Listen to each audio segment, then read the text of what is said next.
Glória a Jesus.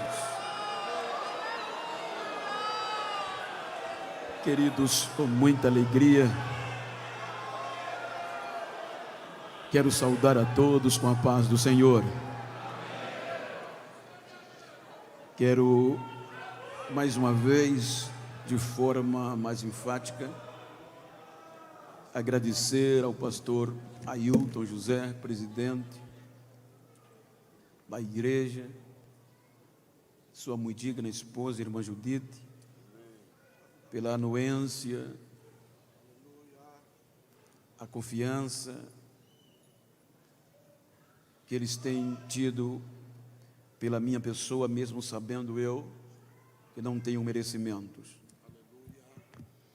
Agradeço ao pastor Ailton Júnior, mesmo imerecido, não estando à altura, mas tenho o privilégio ele me chamar de amigo. Irmã Cristiane, quero agradecer a este casal por este convite tão honroso, tendo em vista a minha pequenez, e em nome deles agradeço a todo este coeso ministério, composto de homens capazes, que sempre têm me dado o privilégio, dentre muitos deles, chamá-los também de amigos. Que Deus recompense-os, quero reverenciá-los e agradecer aos amigos, aos pastores de campos adjacentes. Quero reverenciá-los com toda a comitiva que os acompanha e como também a todos aqueles que Deus tem me dado como filhos. Dentre eles, quero usar o nome do diácono Nelson de Toritama, irmã Daça. Em vosso nome externo a minha gratidão a todos os demais. Ao evangelista Eronilton, pela amabilidade, o carinho, o cuidado da condução para comigo e o meu amigo jovem Elias, que se predispôs a me acompanhar, pois a minha esposa disse, ele não está nem dormindo à noite porque você convidou ele para ir. Então eu quero agradecê-lo por estar comigo. Queridos, tendo em vista o trabalho desta noite, 80 anos de celebração desta igreja nesta cidade,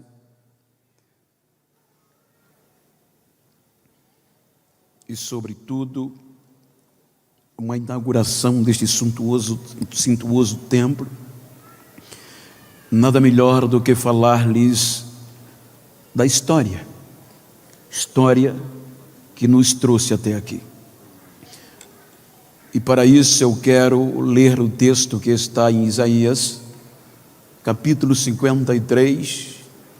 Volto a dizer como orador, estou fazendo uso da nova versão internacional, conhecida como NVI, e quero falar-lhes sobre 3 aspectos pejorativos que tinham tudo para dar errado. Capítulo 53, por demais conhecido, que nós conhecemos de cor e salteado. Os 3 primeiros versículos diz: quem creu em nossa mensagem e a quem foi revelado o braço do Senhor? Ele cresceu diante dele como um broto de termo e como uma raiz saída de uma terra seca. Ele não tinha qualquer beleza ou majestade que nos atraísse. Nada havia em sua aparência para que o desejássemos. Foi desprezado e rejeitado pelos homens. Um homem de dores, experimentado no sofrimento, como alguém de quem os homens escondem o rosto. Foi desprezado e nós não tínhamos estima com ele, ou não fizemos dele caso algum. Quero tomar por base esse texto.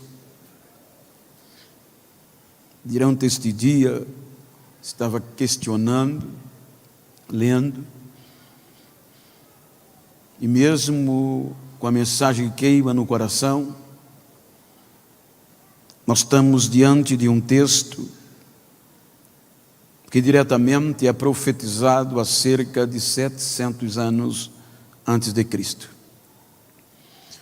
O profeta Isaías, conhecido como profeta messiânico, ele descortina um futuro promissor em meio a um caos precedente que seria o cativeiro. E dentre esta profecia, vejam que Isaías está profetizando para Israel. E dentre esta profecia e estas palavras, ele profere 3 pontos, podemos até encontrar mais, quero me ater nestes, que seria quase inaceitável dentro de um contexto posterior. Então eu gostaria de falar-lhe sobre desprezo, vergonha e loucura. Quando nós observamos, Isaías mostra para Israel, vejam o que era antes do cativeiro, já profetizando que havia uma dinastia interrompida, mas que Deus já havia providenciado um Redentor. Quando nós caminhamos na história, a Bíblia nos leva a observar o contexto do qual eu não quero ater detalhes, mas nós percebemos que quando Israel vai levado para o cativeiro, com 70 anos dentre o cativeiro, tendo em vista que, se nós observarmos 2 momentos importantes para Israel, foi o êxodo, porque saíram da escravidão para a liberdade, e neste período houve cânticos, alegrias e festa, e o outro foi o cativeiro, a dor, o sofrimento.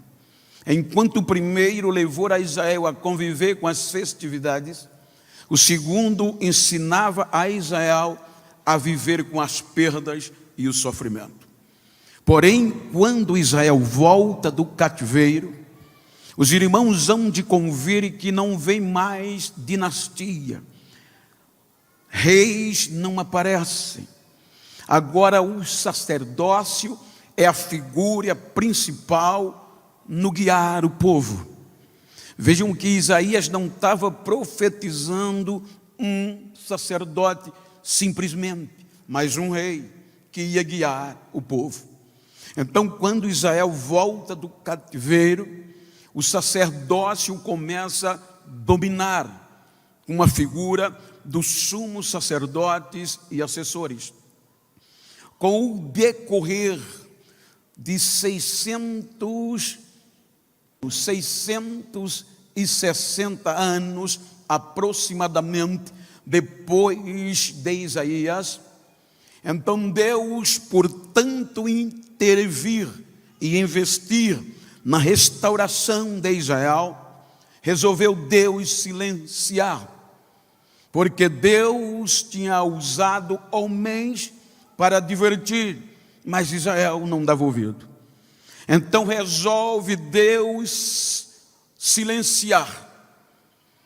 400 anos de silêncio, sem revelação, sem profecia, sem sonhos.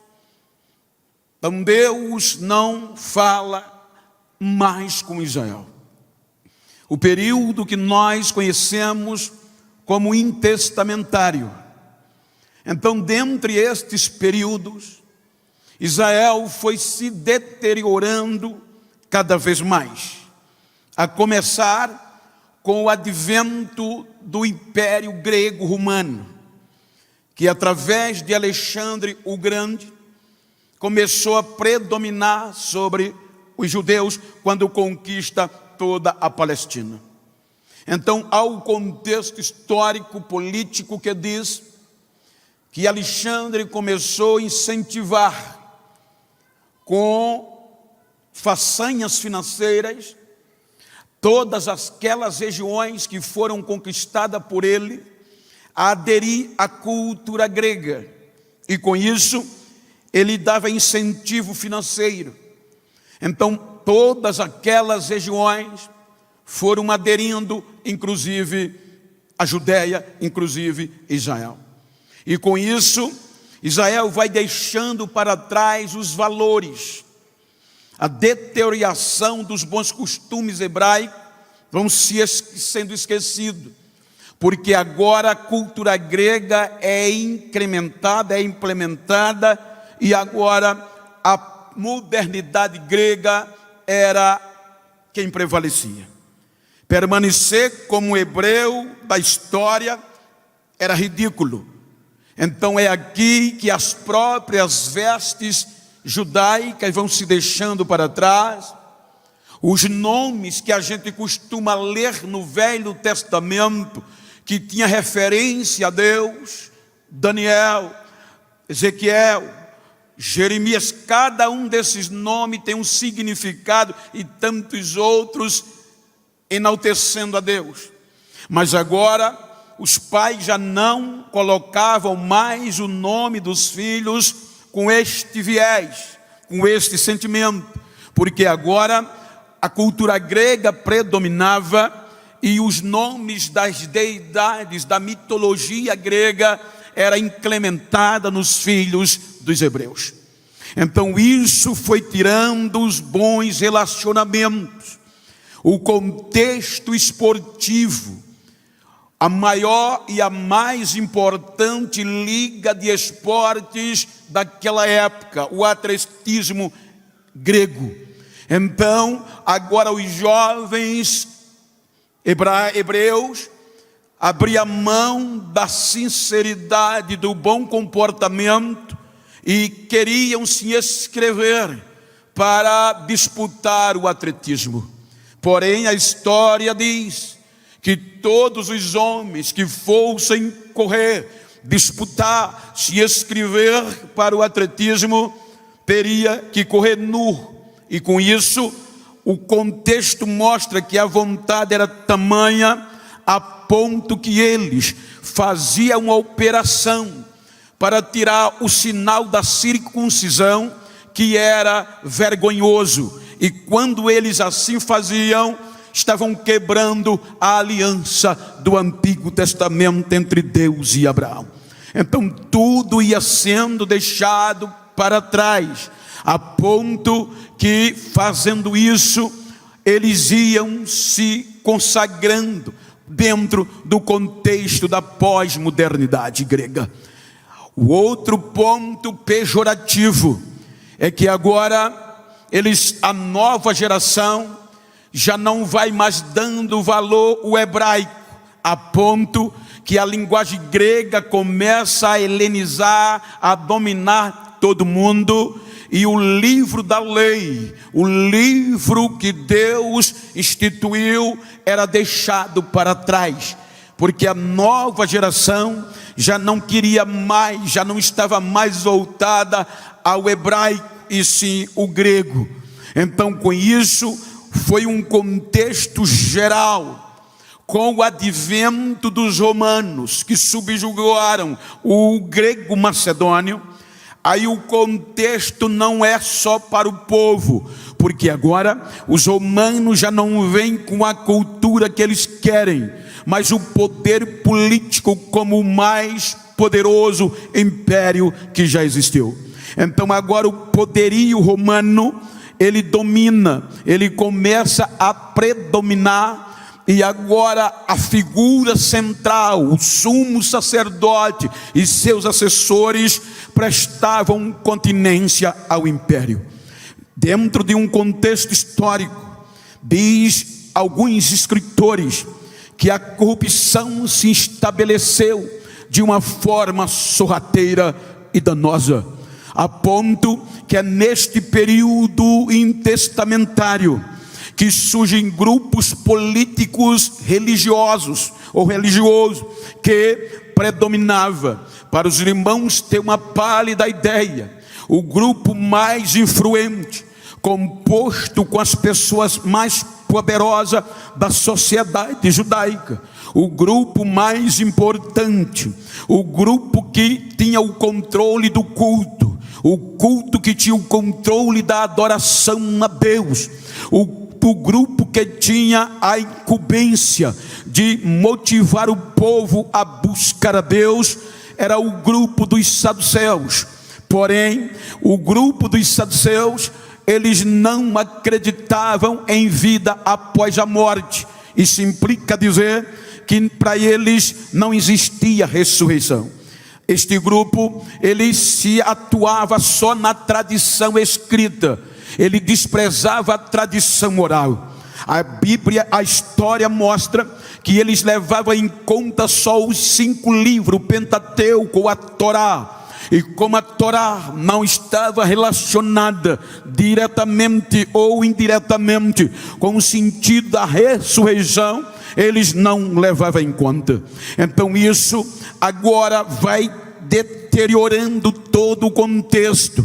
Israel vai desfinhando e perdendo a esperança que Isaías profetizou. Os irmãos há de convir que dentro do contexto histórico diz que em cada família judaica há tempos de esperança. Quando nascia um jovem, aquela família vibrava, porque tinha probabilidade de ser o Cristo e de ser o Messias. Era o maior evento, o maior acontecimento para Israel, era a chegada do Messias, do Redentor, do Cristo, do ungido de Deus.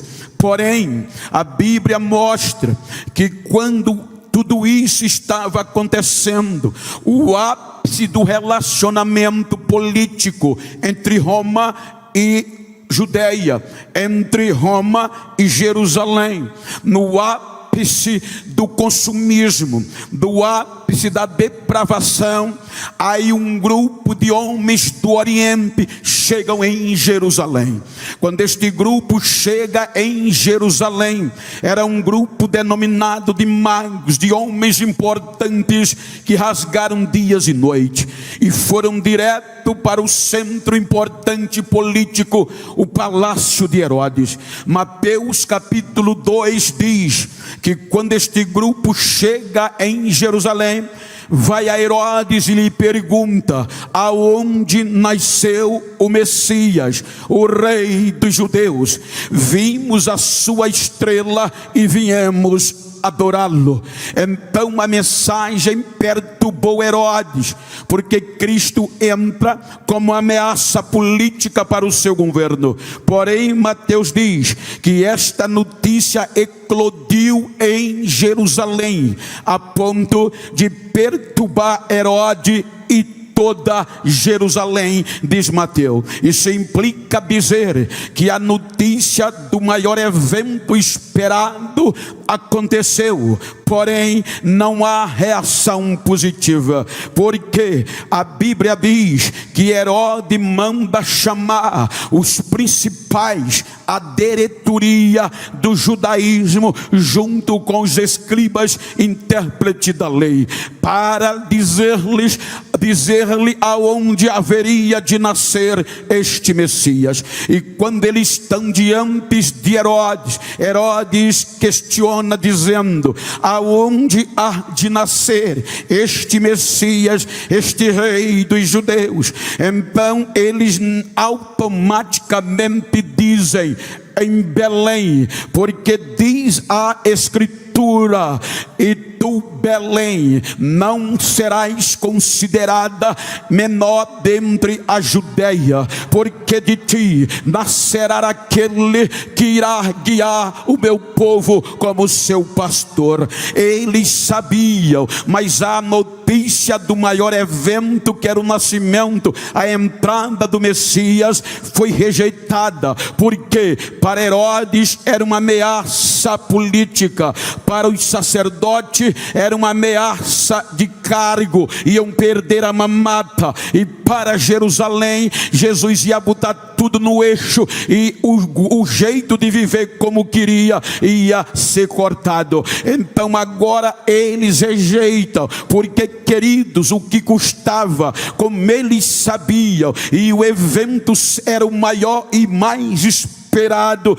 em todo o Velho Testamento, era simples. Um sacerdote, se não quisesse ir, pastores, eles teriam mandado alguém, pegue um camelo, monte no jumento e vão ver esta história se é real. Mas logo no nascimento a rejeição vem, não levaram em conta, não fizeram caso do maior evento. Por quê? Porque eles, mesmo corrompidos, esperavam um Cristo com aparência favorável dentro do contexto sacerdotal, político e religioso. Mas ele agora, a notícia era Belém, uma cidade até então sem muita importância, e ainda dentro de uma manjedoura, em um coxo de animal comer capim. Então foi rejeitado logo na sua entrada,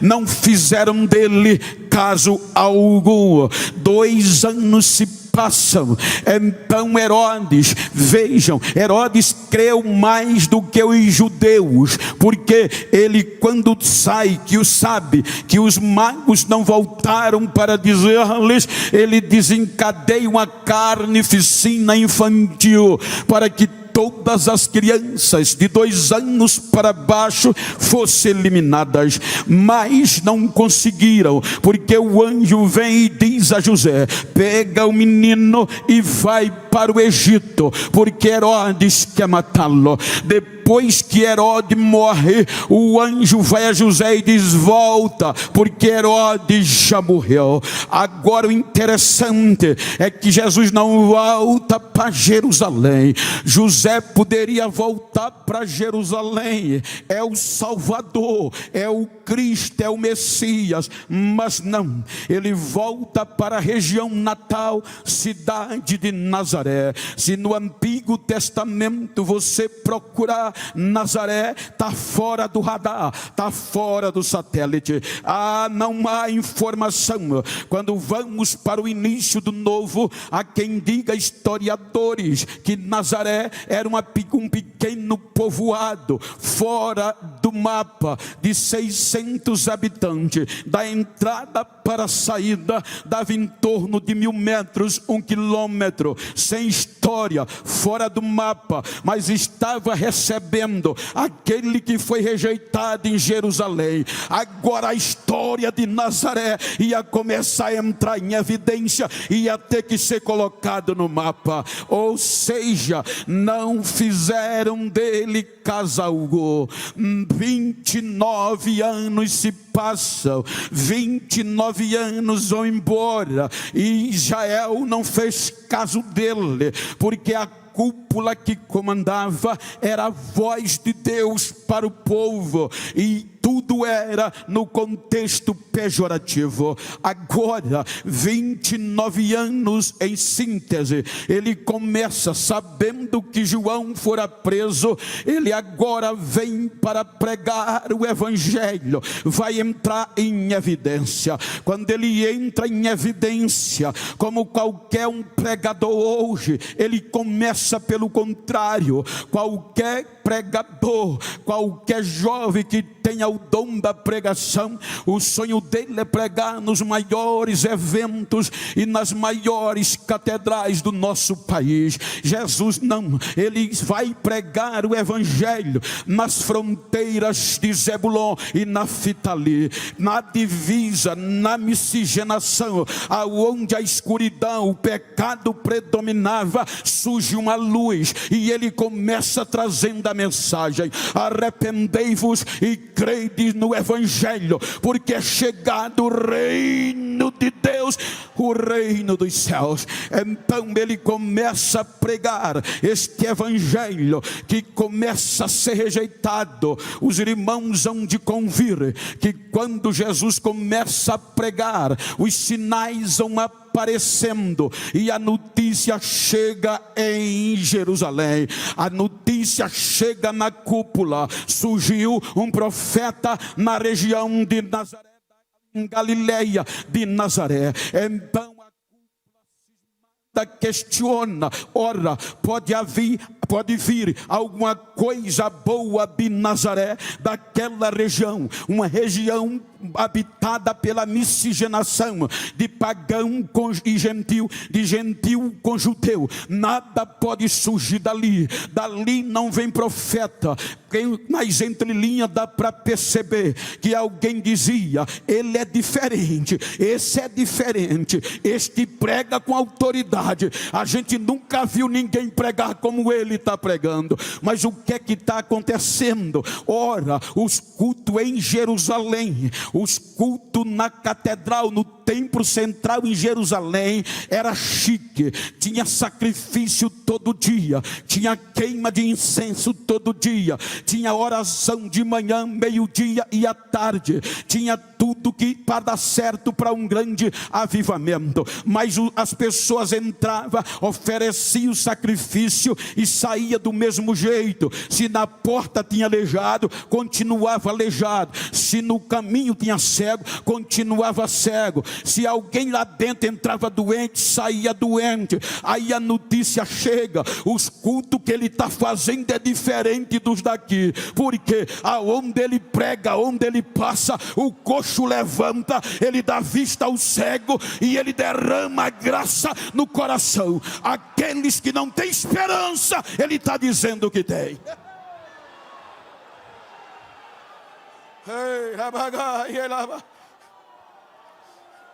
Enquanto a cúpula dizia: não há vida após a morte, ele continuava pregando: eu sou a ressurreição e a vida. Aquele que crê em mim, ainda que esteja morto, viverá, viverá, viverá, viverá. E isso ia impactando multidões.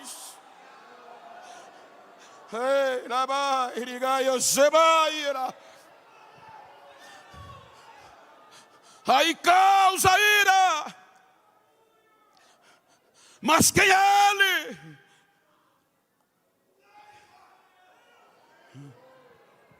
Olha se ele está na grade curricular dos mestres de Jerusalém. Está não.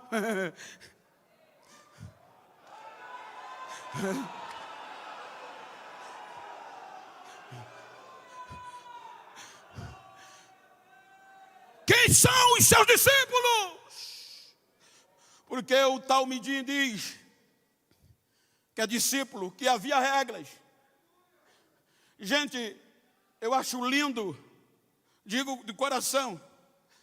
Estava dizendo o pastor, o alinhamento dos jovens pernambucanos. Eu prego, Edson, no Brasil todo e parte do mundo. Mas eu conheço um crente de Pernambuco onde eu chego. Quando vem tirar foto comigo, eu digo: tu és pernambucano, viu-se? E apoio, pastor.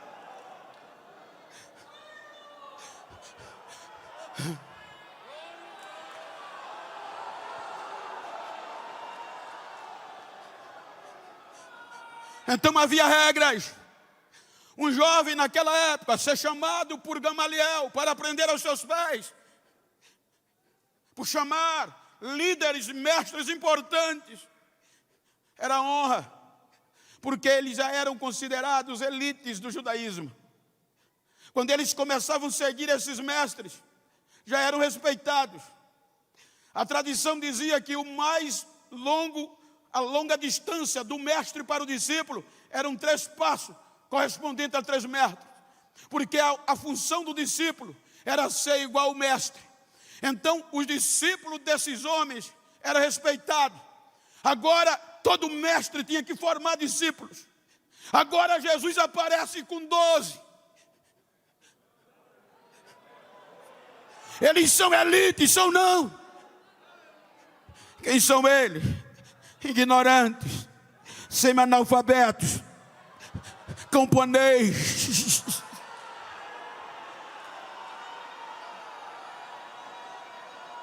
Mas por onde eles passam, está caindo avivamento. Por onde ele passa, quem não tem esperança, tem esperança.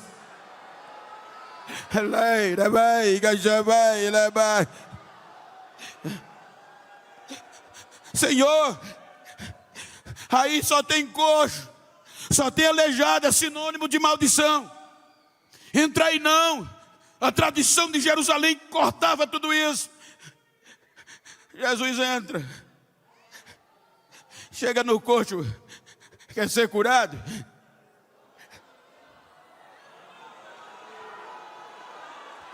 Para ter avivamento, gente, tem que ser cheio do Espírito Santo.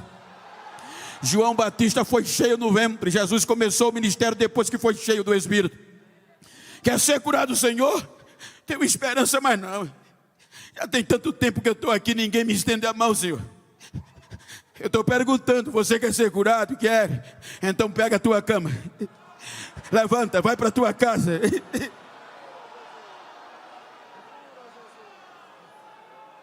Jesus, filho de Davi, tem misericórdia de mim.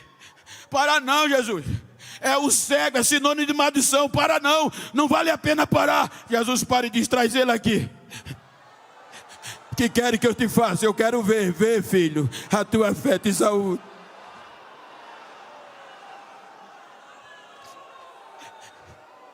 Era o contrário. Foi rejeitado no começo. Não fizeram dele caso algum. Aí agora vem o segundo ponto pejorativo, a vergonha. Jerusalém soube o que ele estava fazendo. E como nem seus discípulos, nem ele, vou usar conjectura, estava registrado no MEC, ou no contexto educacional de Jerusalém, começaram a divulgar.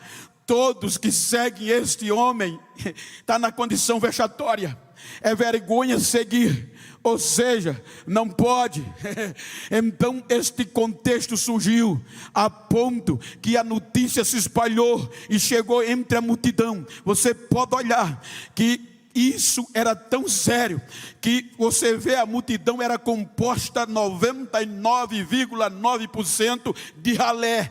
Quem olhava a multidão que seguia Jesus e que cria nestas palavras era ex-cego, ex-coxa, só era ralé, que ninguém dava nada, estava dia e noite esperando por ele. Mas quem era importante só ia procurar à noite, mesmo sabendo que Jesus era de Deus. Bom mestre, eu sei que tu és vindo de Deus, mas com vergonha só ia à noite para não ser visto, porque era doutor. Doutor tem que se curvar e reconhecer que de dia e de noite ele é rei, ele é rei.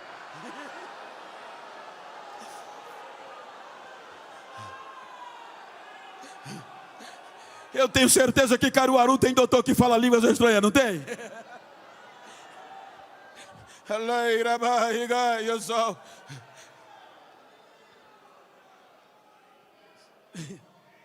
Jesus é taxativo.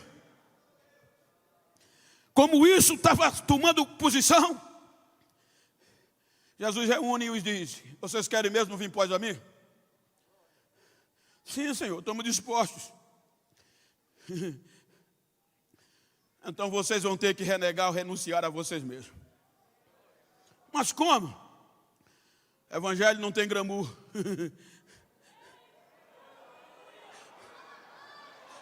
Evangelho não tem aplausos.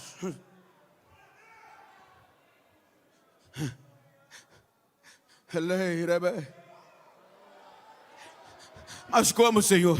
Vocês vão ter que tomar a cruz de vocês e me seguir. E eu digo mais a vocês: aquele que se envergonhar de mim e de minhas palavras, eu vou me envergonhar dele naquele dia diante do meu Pai em sua glória. Jerusalém não venceu, continuava aumentando o evangelho, mesmo desprezado, sem aparência para atrair ninguém, contrariando o contexto da vergonha. Aí uma reunião sancionaram para que todos que confessassem que Jesus fez o milagre seria advertido e expulso da sinagoga. Isso era o pior que podia acontecer com o judeu. Então disseminou por ordem de cima: qualquer pessoa que testemunhar que Jesus fez o milagre está frito. Aí vai Jesus, encontra um homem cego de nascença, em síntese, cura ele no meio que aquele homem era conhecido, andando com guia. Vou conjecturar, talvez o guia levava, colocava ele ali. Aí Jesus cura. Aí os vizinhos dele no outro dia não viram ele com guia e viram ele para lá e para cá. Aí começaram a dizer e olhar: ora, não é aquele rapaz que era cego? Parece com ele, mas não tem como, ele era cego, cadê o guia? Não, ele não está precisando de guia, vamos lá, é ele mesmo. Aí foram lá e disseram: ora, tu não era cego? O que aconteceu? Um homem chamado Jesus me encontrou, me deu visão e disse: vai, e eu estou vendo. Como ele testificou, foram dizer ao sinédrio, aos fariseus. Tem um jovem aí que está falando em público que Jesus curou ele e ele era cego. Tragam ele aqui. Pelo contexto, havia 3 formas que eles usavam. Primeiro, advertência verbal. Ora, estamos sabendo que você está espalhando por aí que Jesus lhe curou. Você era cego? Sim, ele me curou. Ora, não pode, a gente não acredita. Acredita ou não, ele me curou.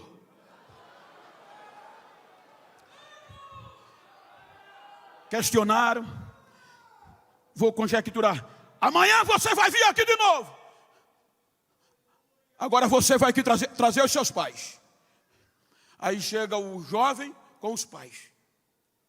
Os pais sabiam que se dissesse que Jesus, que ele era cego, ia ser expulso também, que estava testificando. Aí eles não interrogam o jovem, pergunta o pai: é filho de vocês? É. Tem certeza? Temos. Ele era cego? Aí o pai disse: ó, ele já é de maior, pergunta a ele.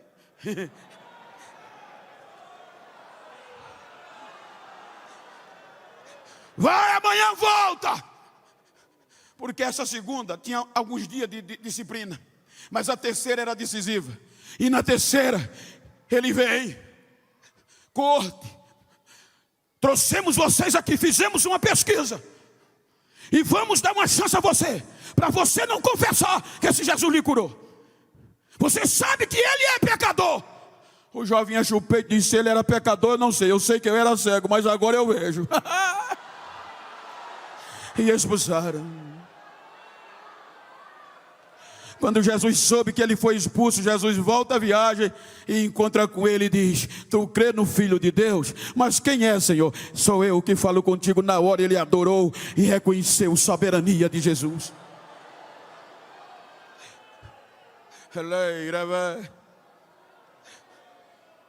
Aí deliberaram: tem jeito mais não, agora é matá-lo. Gente, como é que pode? Vamos acabar com isso. E ele não pode morrer de qualquer jeito. Ele tem que morrer de um jeito que nem pareça ser humano, para que os discípulos não sejam como ele foi e como ele é. E como a gente faz? A cruz. A cruz não entra por acaso. A cruz era o mais doloroso, mais vergonhoso e vil. instrumento de morte para um ser humano. Quem morria numa cruz eram os mais periculosos dos assassinos, inimigo do império, do Estado. Quem morria na cruz era maldito. E a história era rasgada. Então vamos levar ele ao ápice da vergonha. Por isso que Paulo posterior diz: sendo Deus, não usurpou ser igual a Deus, mas se humilhou à forma de homem e foi fiel até a morte, e morte de cruz. Ele suportou o opróbrio.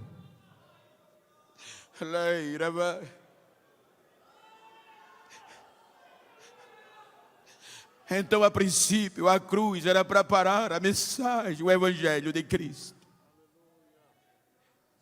Porque para os judeus a mensagem de Cristo era uma afronta, era uma ofensa, era uma vergonha.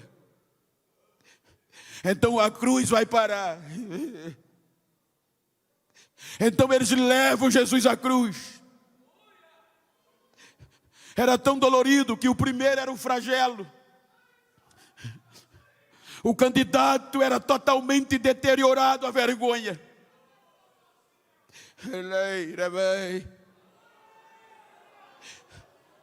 Era amarrado em um tronco, tirado as suas roupas e chicoteado. Eram esses chicotes que tiravam a forma de ser humano. Por isso que o capítulo 52 de Isaías termina com o sofrimento. Isaías, na linguagem atual, nos diz que foi tratado como não ser humano. Chicotearam, vem a cruz, aonde o crucificado era pendurado por dias ou horas, dias, até o ponto de morrer por asfixia.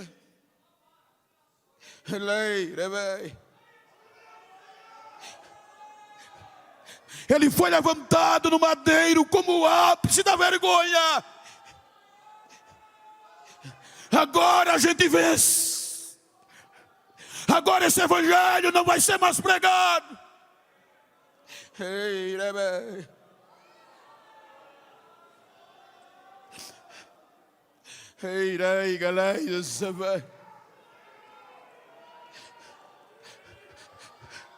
Erguem a cruz. Não fizemos dele casa alguma.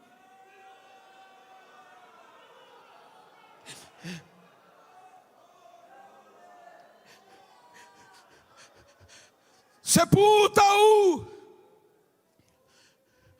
Vão, olha, quem vai a Pilatos não é um diácono, é a diretoria, principais sacerdotes, governador. A gente lembrou que aquele mentiroso falou que no terceiro dia vai voltar a pregar, vai ressuscitar. E a gente quer garantia. A gente quer uma escolta de soldados de elite especializada em segurança para guardar a porta do sepulcro. E não só isso, queremos que os lacres de Roma sejam colocados para ninguém interferir, para os discípulos não roubarem o corpo, porque se roubarem vão dizer que ele ressuscitou, e aí vai ser pior. Pilatos deu liberdade, sancionou e foram. Não eram soldados recrutas, eram especialistas, treinados por Roma. Manhã do terceiro dia,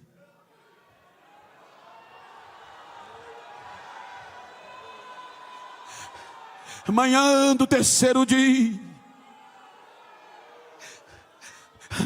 a cruz não foi suficiente. O anjo desce, 2 anjos. O lacre de Roma, que era inviolável na ótica humana, agora é o céu que quebra.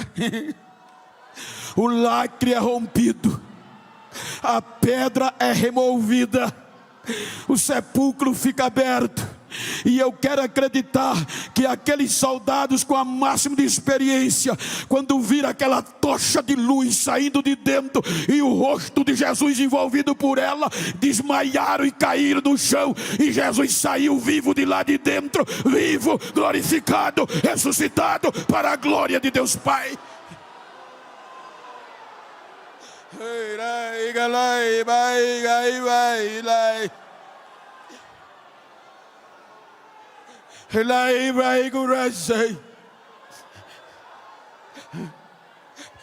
Diga para quem está ao seu lado: fica tranquilo, Ele está vivo.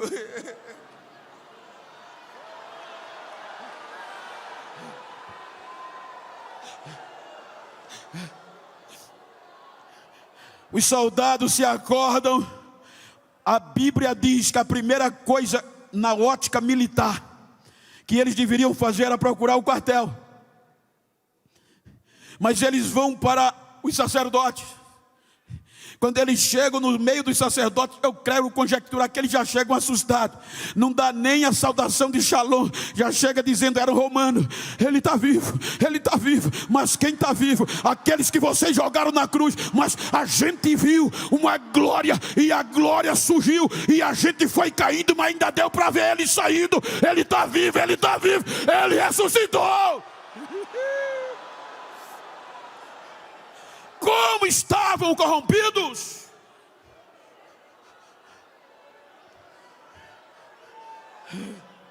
Pagaram propina.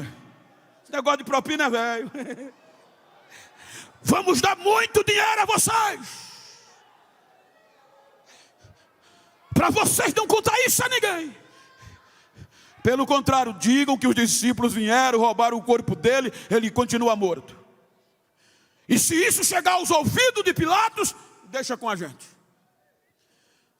Encheram o bolso de dinheiro e saíram contando em Jerusalém. E o pior é que, se nós olharmos, o censo demográfico de Jerusalém era de cerca de 25 mil habitantes. Mas uma festa como essa, que era a Páscoa principal, chegava a mais de 100 mil pessoas dentro de Jerusalém. E a Bíblia diz que tinha gente espalhada de todo canto. Imagina a notícia como correu. Está morto, gente. Acabou. Era um herege. Morreu de vergonha. Que vergonha a cruz.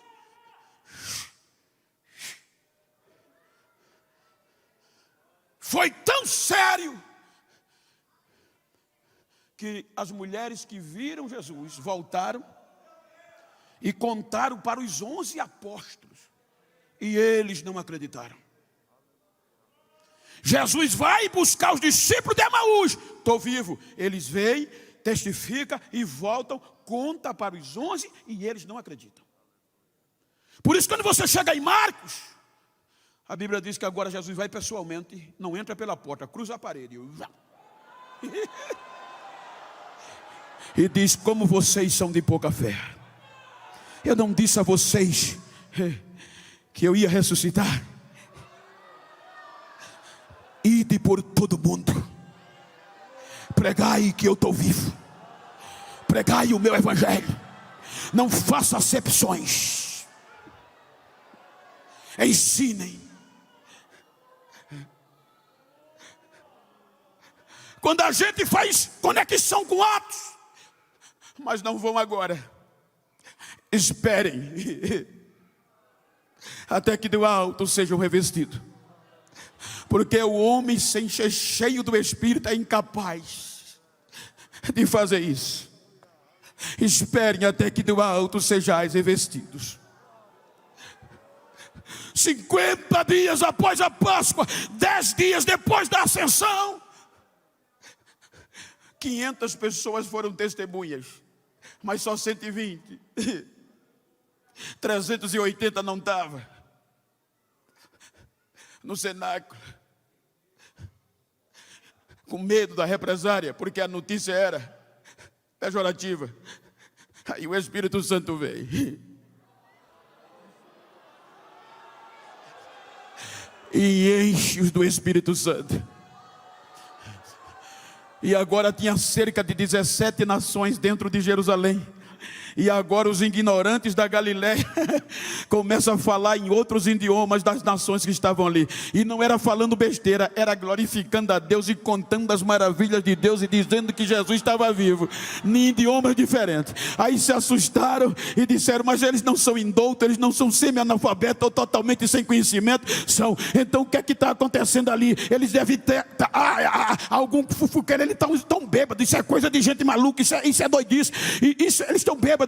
Aí um dos mais ignorantes, dos mais improváveis pregadores da história, na ótica humana, bota a cabeça no lado de fora, os outros acompanham, e ele já chega cheio de Deus. A Bíblia diz cheio do Espírito Santo. Aí Pedro começa a dizer: ei rapaz, tem ninguém bêbado aqui não, é 9 horas agora. Isso é o que Deus prometeu por meio do profeta Joel, que nos últimos dias ia derramar do seu Espírito sobre toda a carne. Ninguém está bêbado aqui não. Isso é Deus, isso é Deus, isso é Deus. É este Jesus que vocês mataram, mas Deus ressuscitou e Ele está vivo. Agora arrependam-se. Oh varão, 3.000 pessoas começaram a gritar: o que é que a gente faz para ser crente? Arrependam e aceita Jesus, aceita Jesus. Quase 3.000.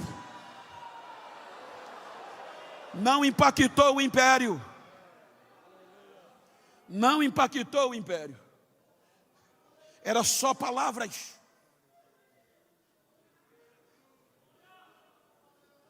Três mil almas, sacudiu Jerusalém. E a diretoria não estava nem aí. Foi um pregadorzinho aí. Passa alguns dias. Veio de João, vai para a oração das 3 horas da tarde. Eu um dia fui pregar na Bélgica. E eu achei lindo. Era o Ramadã. O mês de jejum do Islã. Mas meia-noite eu ia para o hotel com o pastor, a rua lotada de homens e mulheres de branco. O que é isso, pastor? Eles vão para a oração. Ou seja, isso quer dizer, o templo estava cheio, partindo do pressuposto do judaísmo. Aquele homem era conhecido de todo, coitado. Só ouvia o barulho lá dentro. Tinha direito de cantar. Dá para entender que ele já tinha um hino pronto, já andava com uma copiazinha no bolso, mas não podia entrar porque era coxo. E até aqui só eram palavras. Pedro e João vai simplesmente: dai-me uma esmola. Temos não, filho, estamos lisos.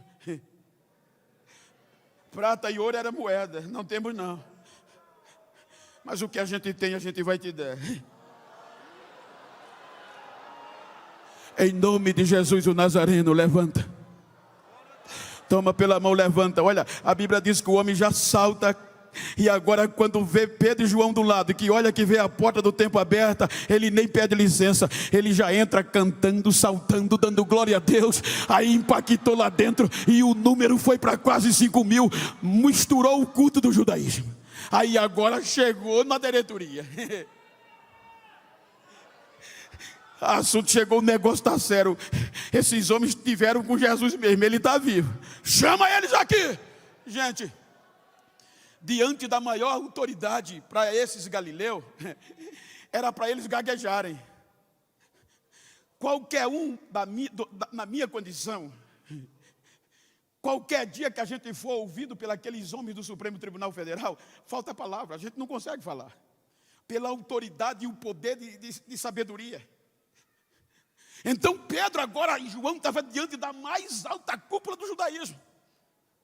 E quando chamaram ele, disseram: eles estiveram com Jesus, porque o homem ainda está pulando até agora lá embaixo.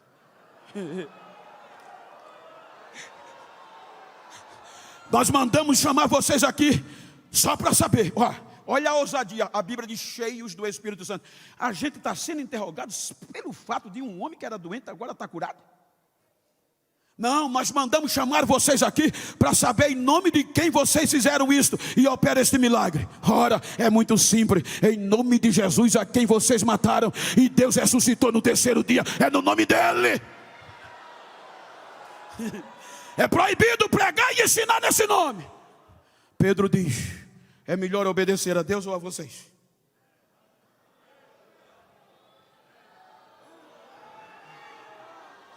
É aqui, gente.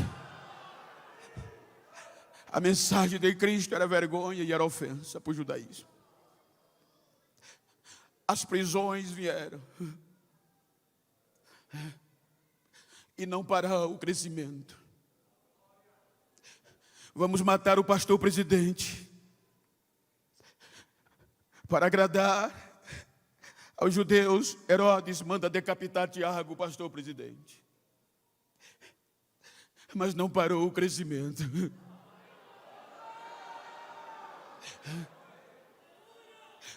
Jerusalém virava de perna para o ar. Aí foi quando chamaram o grande sábio, doutor, filósofo, advogado, tudo para já ser sancionado como mestre em Israel, porque crescia aos pés de Gamaliel. Agora vamos usar a lei. Entra Saulo na história. E a Bíblia diz que Saulo entra arrebentando. Que avivamento era aquele dos irmãos? A Bíblia diz que ele não batia na porta, ele arrombava as portas e arrancava mulher e homem, todos que fossem seguidores de Cristo, e assolavam. Veja que a Bíblia não era simplesmente uma intimação coercitiva, mas não, ele entrava brutamente e arrastava os irmãos, ou seja, pegava na perna da calça e saía arrastando pela rua, pelos cabelos. Assolava. O assolar é, além de arrastar, sola, é pisar. E sacudia-os na prisão. Por conta disso, muitos se desviaram da fé. Mas uma grande maioria, sabendo que a vida estava em risco, continuava firme. E ia saindo de Jerusalém para não morrer. Mas por onde passavam, ia provocando avivamento. Que coragem é essa? Filipe chega em Samaria. Samaria, um judeu não podia nem passar, eles faziam contorno. Agora Filipe, cheio do Espírito Santo, entra em Samaria, direcionado pelo Espírito Santo, e prega o evangelho de Jesus, que era ofensa e era vergonha. A cidade de Samaria pega fogo. Agora até quem era mágico, quem era bruxo, queria aceitar Jesus, queimava tudo e dizia: eu quero esse poder que vocês têm, é diferente. Damasco foi sacudida pelo poder. Aí disseram: Saulo, Damasco está arrebentando, o evangelho está fazendo o que quer lá. Aí Paulo, ainda querendo, respirando ameaça: eu vou buscá-los presos, se eles não virem eu mato. Pega a fé de ofício, ordem judicial, ordem sacerdotal e vai para lá. O que eu acho lindo é que a Bíblia diz que ele vai com a escolta, e ao meio-dia, no caminho para Damasco. Se você observar o meio-dia, independente do continente, é a hora que o sol é mais quente, é a hora que a coroa ela brilha com milhões de graus Celsius. A glória do sol é ao meio-dia. Aí meio-dia vai ele respirando ameaça de morte. Aí a Bíblia diz que do céu, no mais alto calor do sol, apareceu um facho de luz. Ou seja, aquele simples facho brilhava mais do que o sol em toda a sua glória. E há uma voz que diz: Saulo, Saulo, por que me persegues? Ele cai com os soldados e só tem o direito de dizer: quem tu és, Senhor? Eu sou Jesus, a quem você persegue. Agora você vai ser um vaso meu. Já entra em Damasco crente. A carta do judaísmo, a aposta do judaísmo se converteu ao evangelho, pregando. Agora já entra em Damasco crente, orando e jejuando. Gente, olha que coisa linda é o evangelho. Por isso que eu digo que o evangelho não é glamour. Qual pastor presidente não queria aproveitar a sapiência desse homem? Qual pastor presidente? Sabe quem se converteu? O perseguidor, o Saulo, o doutorzão lá. Agora está junto, sendo chamado de vergonha, mas não está nem aí. E querem matá-lo. Deus poderia dizer: não, vou mandar o pastor presidente. Os crentes nem ligaram. Deserto para ele. Você se achava alguma coisa lá, aqui é diferente, quem manda sou eu. O doutor vai para o deserto 14 anos, aproximadamente. O evangelho sacode Antioquia da Síria. Aí Barnabé lembra dele. 14 anos.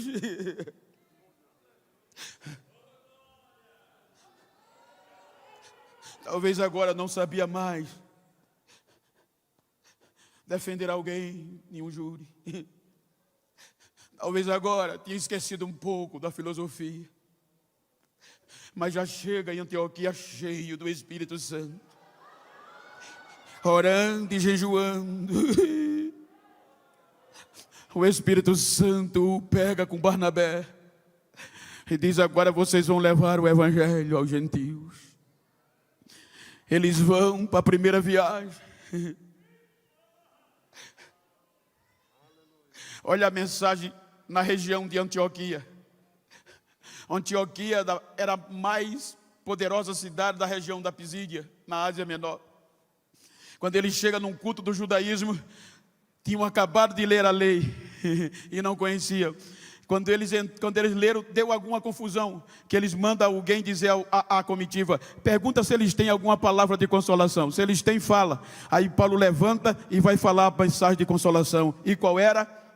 Hoje a mensagem de consolação é a chave da casa, do carro. Aí Paulo vai e começa a falar do nosso pai Abraão, como Deus o tirou de Ur dos caldeus. Aí ele diz: os nossos pais passaram 40 anos no deserto e Deus não deixou faltar nada. Ele passa por Samuel, passa por Saul e diz: Saul transgrediu e Deus arrancou e colocou Davi. E de Davi, da sua descendência, Deus levantou Jesus, que é o rei dos reis e senhor dos senhores. E vocês mataram, os judeus mataram sem conhecer a causa, mas Deus ressuscitou ele no terceiro dia. A mensagem foi tão produtiva que o povo gritava: volta no sábado seguinte e continua pregando esta mensagem. Paulo vai da Antioquia para a região da Licaônica. A primeira viagem missionária termina no sofrimento. Quem esperava? Que evangelho é esse? Ele termina na região de Derbe, de Listra e de Icônio, mas em Listra ele faz um milagre. Ei, eu estou vendo que você tem fé para ser curado, levanta e anda em nome de Jesus. O coxo levanta. Aí disseram: os deuses desceram, é Mercúrio, é Júpiter. Aí Paulo poderia pegar a fama e se levanta, rasga a veste e diz: não, a gente não é nada não, é Jesus que faz, quem faz é Ele, a glória é dele, é Ele que faz.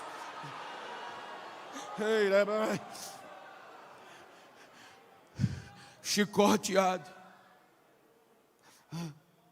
a ponto de ser morto, de acharem que ele tinha morrido. Disseram: morreu. Aquele que arrastava os crentes pelo cabelo, agora é arrastado pela rua e jogado como morto do lado de fora. Os irmãos chegam e o acorde, ele ainda respirava. Ele poderia desistir, mas teve coragem de fazer a segunda viagem pelo mesmo caminho. Quando ele chega na região da Frígia, na segunda viagem quer pregar o evangelho, o Espírito diz: não, aqui você não prega. Vai para Bitínia, também não. Vai para Mísia, também não. Aí vai para Troa, de cidade portuária. Aí aparece um homem dizendo: venha Macedônia e nos ajuda. O evangelho precisa ser pregado na Europa. Ele pega já Timóteo e vai Silas. Chega em Filipe, a primeira viagem da região da Macedônia, e prega. É chicoteado e é preso. Vergonha. Que evangelho é esse? Era hora de alguém dizer: não vale a pena não. Que evangelho é esse que ele só vive apanhando e preso? Hoje a gente desiste tão fácil.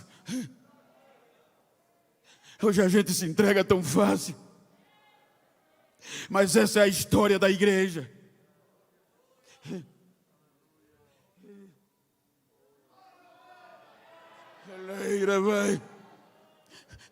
Ele prega em Filipe. E agora ele vai, em síntese, pregar na Grécia, dominada pelos romanos. Ele prega em Tessalônica. E se o evangelho para os judeus era uma ofensa e era vergonha, pregar para os gregos, gente, era mais difícil. Por quê? Porque a Grécia era o berço da democracia, da civilização, da sabedoria. Então, quando eles começaram a pregar o evangelho na Grécia, os gregos, que costumavam ser seguidores, discípulos dos seus filósofos, como Zenon, como Epícuros, como também Platão, e os deuses da mitologia, donos da sabedoria, aí eles iam pregar Jesus como Salvador, que foi crucificado. Aí os gregos diziam: vocês estão loucos. Agora a mensagem se tornou, além de vergonha, além de desprezo, loucura. Porque os gregos diziam: como é que pode? Vocês estão pregando um Jesus sábio, poderoso, inteligente, e morreu na cruz? Tão louco, só quem morre na cruz é quem não presta. Aí a mensagem da cruz, a mensagem de Jesus, era loucura para os gregos. Eles não aceitavam. Aí Paulo vai começando, sai de Tessalônica, passa por Bereia. E em Bereia era mais difícil, porque os berianos eram terríveis. Paulo pregava, dizia: não, Jesus é o Cristo. Eles pegavam, como o pastor disse aqui, eles iam examinar se era verdade o que Paulo estava dizendo. Examinava tintim por tintim. E o evangelho é tão poderoso que a Bíblia diz que mesmo em Bereia o evangelho quebrava no meio e as pessoas aceitavam Jesus como Salvador. Ele passa por Antena, não perde tempo, e agora chega na capital grega romana, que é Corinto.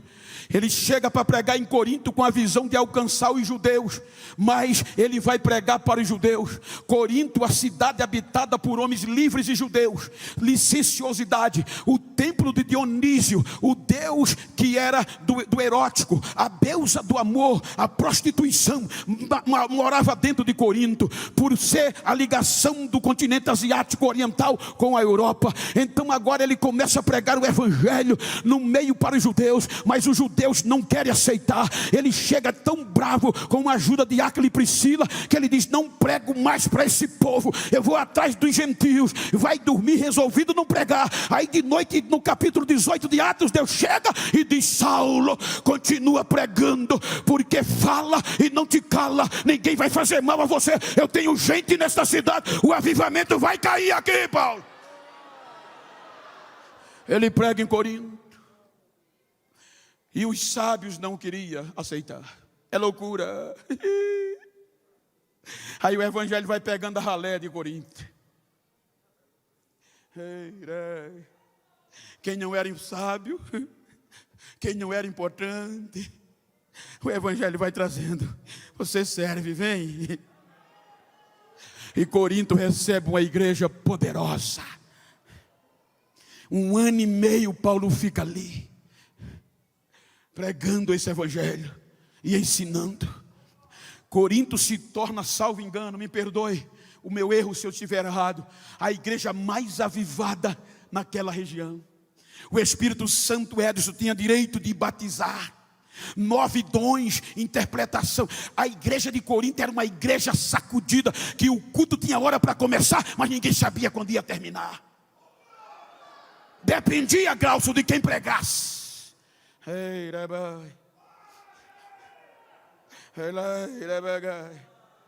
Paulo viaja. Em síntese, outros chegam. A mensagem de Pedro, a história de Pedro e Apolo. Aí Paulo fica sabendo pelo um grupo de irmãos que saíram de Éfeso para visitar Corinto. Quando eles chegam, diz Paulo: aquela igreja não é mais a mesma, está dividida. Mas como? Os homens estão sendo endeusados, estão deixando de lado o que tu ensinou. Uns dizem: eu sou de Paulo, eu prefiro mais a pregação de Paulo. Outros dizem: eu prefiro mais Pedro. Outro Apolo. E outros dizem que é de Jesus. Não tem mais batismo, Paulo. Não tem mais cura. Aquele avivamento acabou. Porque estão dependendo do homem, da sapiência do homem.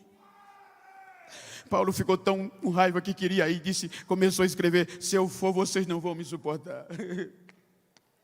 Eu vou escrever como estou escrevendo a menino. Eu estou sabendo que está tendo divisão entre vocês. Uns dizem, eu sou de Paulo, de Apolo, até Pedro e até de Jesus. Ora, por acaso está Jesus dividido? Por acaso foi Paulo crucificado por algum de vocês? Quem é Paulo, quem é Pedro, quem é Apolo? Nós não somos nada, um planta, o outro rega, mas quem dá o crescimento é Ele, a glória é dEle, é para Ele, é Ele que faz, é Ele que faz. Vocês sabem que quando eu cheguei para pregar entre vocês, eu usei sabedoria humana? Não. Eu preguei a sabedoria do homem? Não.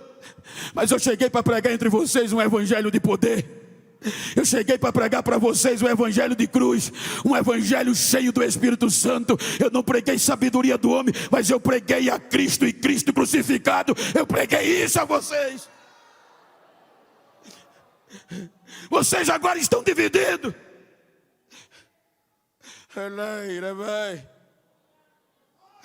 Vocês estão seguindo a filosofia grega. A mensagem do evangelho se tornou vergonha para vocês.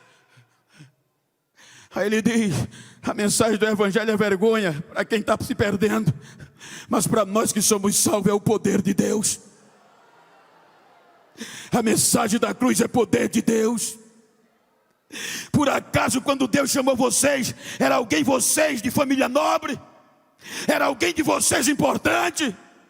Quem eram vocês quando vieram para o evangelho? Porque aprove Deus salvar os crentes pela loucura da pregação. Porque na sabedoria de Deus o mundo não o conheceu.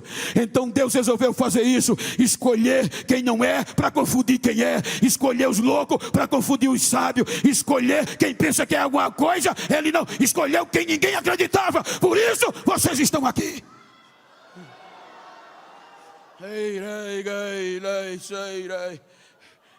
Ele vai tratando. O gnosticismo mandava lá dentro, dizendo a arte da vida. Tem mais vida após a morte não, filho. Agora é comer, beber e morrer. Não existe isso não. Há uma sabedoria que diz que o Deus que criou a parte má da matéria tem a salvação, mas é desconhecido, é pelo conhecimento. Aí Paulo vai concluindo e dizendo, não irmão, isso é balela. Se Cristo não tivesse vivo, eu diria a vocês, mas Cristo está vivo, e está vivo, senão a minha pregação seria em vão. Deixa eu dizer um mistério a vocês. Diga Paulo, é que nem todos dormiremos. Ele está vivo, mas como?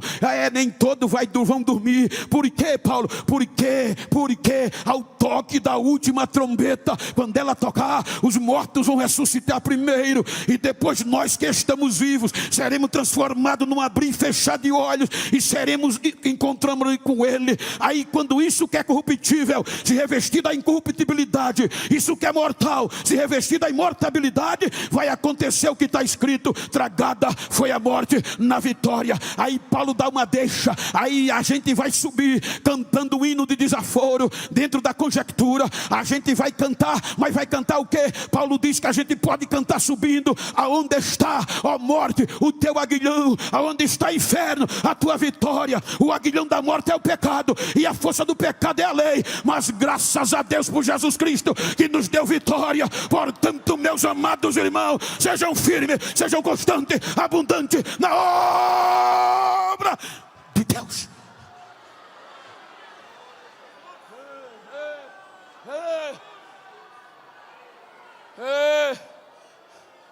Qual o paralelo? Terminando, pastor.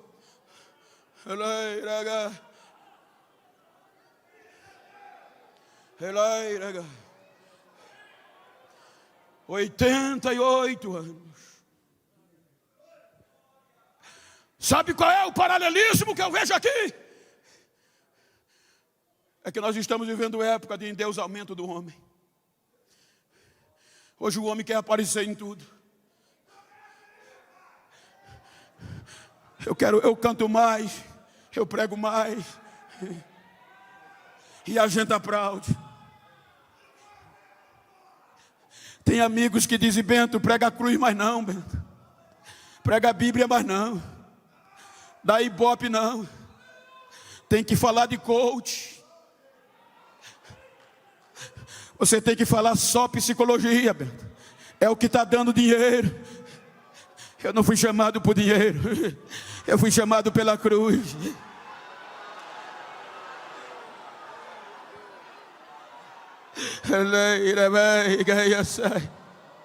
Você é louco. A loucura para quem está se perdendo, mas para nós que somos salvos é poder. Ai, por isso que hoje, nada contra, só testemunho. Você vai pregar em alguns lugares que a parede é toda preta, mas o que é isso? É para motivar as pessoas, é para estimular. Aí é fumaça e jogo de luz para todo lado. O que é isso? É para avivar a nova geração. Precisa disso não, mas como é que você tem certeza? É só a mensagem da cruz. Você pode ter luz, você pode ter fumaça, você pode ter parede preta, mas se não tiver o Espírito, se não tiver a unção, se não tiver a mensagem da cruz, não tem avivamento, não tem história, vai falir.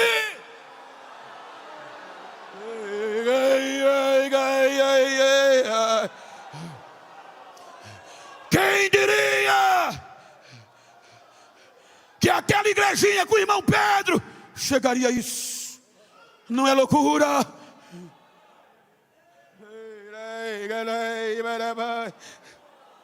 Mas há 88 anos atrás, alguém começou nesse solo,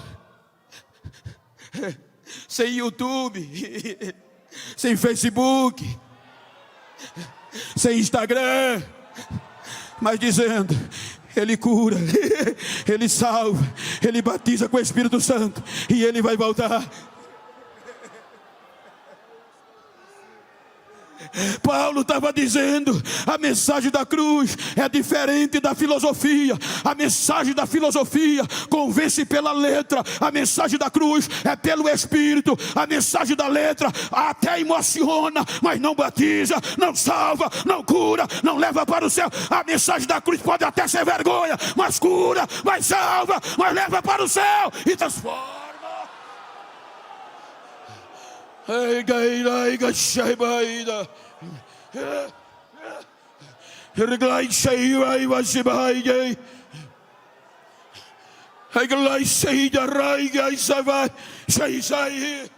Jesus,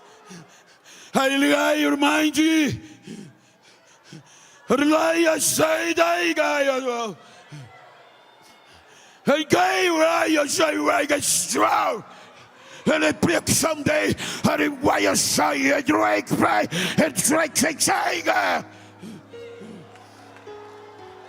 ele deve ir hoje, ele vai sair, ele Golias, não sou eu mesmo, por que dúvidas? Não tenho eu variações. Eu não mudo. Nestes últimos dias, ouça minha igreja, tem urgência. Muitos desta geração vão ser tomados por um avivamento nunca visto. A minha glória está invadindo vidas, e eu estou restaurando sonhos e promessas.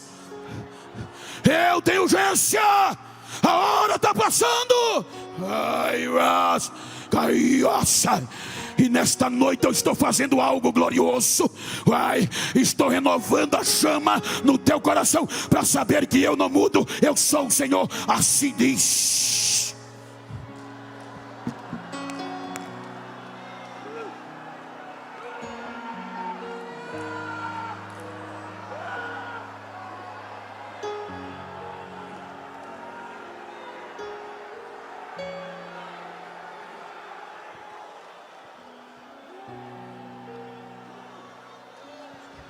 Deixa eu ouvir o barulho do Pentecoste. Deixa eu ver Jesus batizando com o Espírito Santo, sem precisar forró. Deixa eu ouvir o barulho da igreja pentecostal em Caruaru. Deixa eu ouvir o barulho das línguas estranhas. Eu estou na Assembleia de Deus em Pernambuco. Deixa eu ouvir o barulho de glória, de aleluia. Deixa eu ouvir variedade de língua. Se não tem, recebe agora.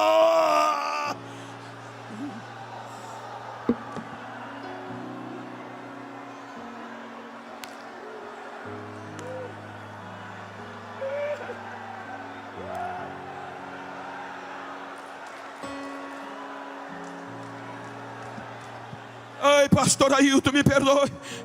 Eu sei que eu não posso aglomerar. Eu sei aonde eu estou, mas eu estou sentindo um explodir dentro de mim. Deixa eu adorar. Me deixa adorar. Me deixa adorar. Compartilha comigo. Recebe esta unção. Recebe esta chama. Seja renovado agora. Seja batizado agora. 88 anos é tempo de festa. É tempo de gratidão. Recebe batismo. Recebe cura. Aqui. Galeria.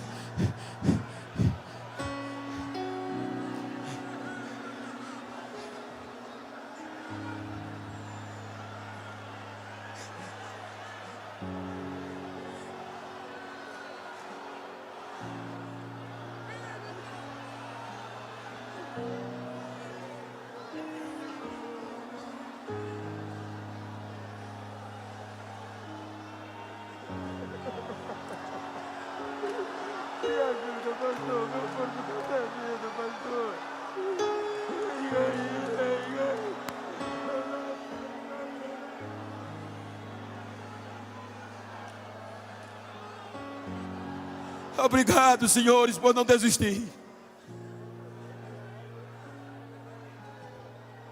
Enquanto hoje somos aplaudidos, enquanto hoje dormimos em hotel 5 estrelas, muitos dos senhores foram expostos à vergonha e o descaso. Tomates, ovos podres, dormiram debaixo de pé de pau.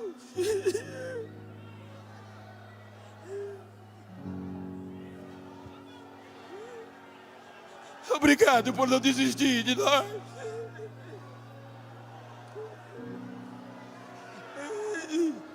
Sem diploma na parede, mas a mensagem era da cruz.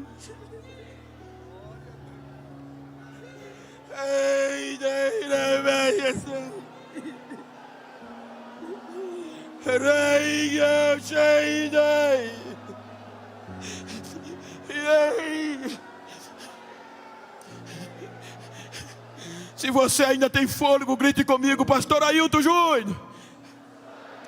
Está fraco, pastor Ailton Júnior. Há 88 anos atrás, essa mensagem trouxe fogo para Caruaru. Diga, se depender de nós, vai continuar.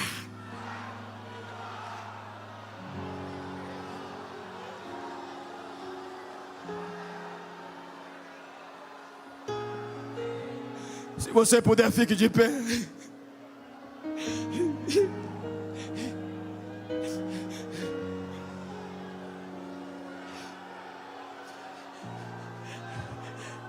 Descaso, rejeição, vergonha e loucura. Mas estamos aqui. Eu sei que é contra a regra, mas educadamente, com a máscara. Se você está perto de uma pessoa íntima, com todo cuidado, vira para ela aí, dá uma olhadinha para ela e diga: vou continuar pregando a mensagem da cruz. Diga: não vou desistir, porque a trombeta já já vai tocar e eu quero subir com você. Se puder, abraça ele e diga: está combinado?